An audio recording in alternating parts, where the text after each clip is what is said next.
এবার চলে এসেছি জয়চণ্ডী বজরংবলীর মন্দিরে। এখানে চলছে সবার ফটো তোলা। পৌঁছে গেলাম আমরা পাহাড়ের উপরে মন্দিরে এখনই। এখানে একদম ঝাল ঝাল সব কিছু মাখা। বন্ধুরা, তোমরা সব কেমন আছো? আশা করি ভালো আছো। তো আমরা আজকে বেরিয়ে গেছি, আর আজকে যাব হচ্ছে জয়চণ্ডী মাতার মন্দিরে। প্রথমেই সকাল সকাল ঠাকুরের দর্শন করব। আর রাস্তাটা দেখো, একদম আমরা অনেক সকালে বেরিয়েছি, রাস্তাতে গাড়ি টাড়ি নেই বললেই চলে। খুব সুন্দর লাগছে, আর ওয়েদারটা বেশ ভালো, খুব একটা গরম আজকে একদমই নেই। তো খুব ভালো লাগছে, আমরা চলেই এলাম। তো আজকে আমরা চলে এসেছি, দেখো জয়চণ্ডী, এটাকে বলে জয়চণ্ডী পাহাড়। আর এখানে পাহাড়ের উপরে আছে মাতা চণ্ডীর মন্দির। তো চলো আমরা এখন উপরে যাব, আর এই চণ্ডী মাতার মন্দির, বজরংবলী মন্দির, এগুলো সব দর্শন করব। পাহাড়ের উপরে উঠে মন্দির দর্শন করার একটা কিন্তু মজাই আলাদা। তো চলো আজকে তো যাব, আর দেখা যাক কত দূর উঠতে পারি। দেখো এখান থেকে শুরু হয়ে গেছে সিঁড়িটা, আর আমাদের এখানে সবাই ফটো তোলার জন্য রেডি হয়ে গেছে। এই জায়গাটা থেকে ফটো দারুণ আসছে, মানে পেছনে পাহাড়টা দেখা যাচ্ছে দেখে খুব ভালো লাগছে। তো চলো, আমরা অনেক সিঁড়ি উঠে উঠে উঠে আমরা একদম মন্দিরের কাছে পৌঁছে গেছি। অনেকে গুনছিল, কেউ 470, 60 এরকম বলছিল। জানি না কতটা সিঁড়ি আছে, আমরা কিন্তু গুনিনি, আমরা উঠেই গেলাম মন্দিরে। আর দেখো, ওপরে যদি না আসতাম জানতেই পারতাম না ওপরটা এত সুন্দর। চারপাশে পাহাড়, আর একদম পাহাড়ের চূড়ায় বজরংবলী মন্দির, মা চণ্ডীর মন্দির।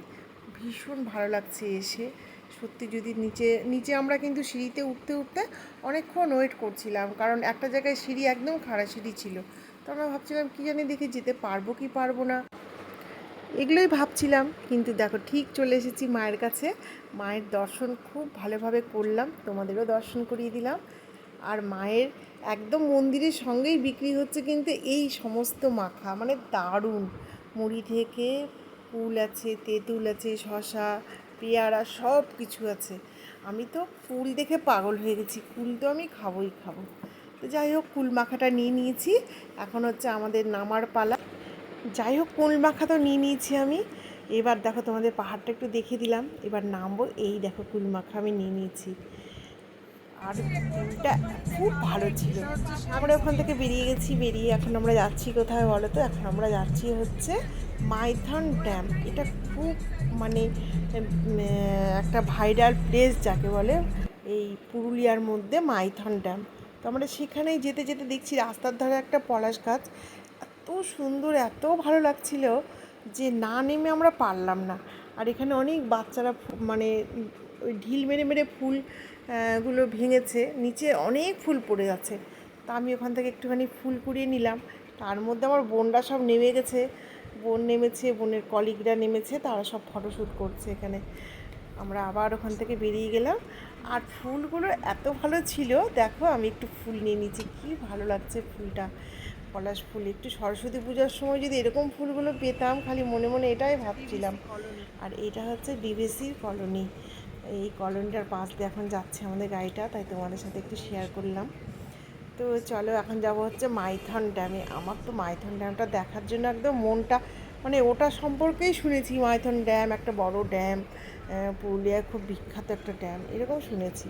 তা আজকে যখন যাচ্ছি তো ভীষণ ভালো লাগছে। তো ওখানে যাচ্ছি, আর তোমাদেরকে সেই যে মাইথন ড্যামের যে ব্লগটা, সেটা কিন্তু তোমরা এরপরেই দেখতে পাবে।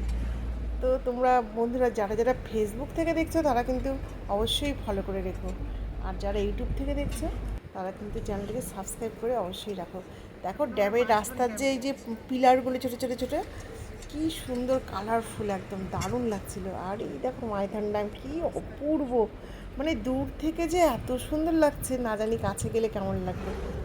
মানে অনেক দূর থেকে আমরা দেখতে পাচ্ছিলাম। দেখো কি সুন্দর।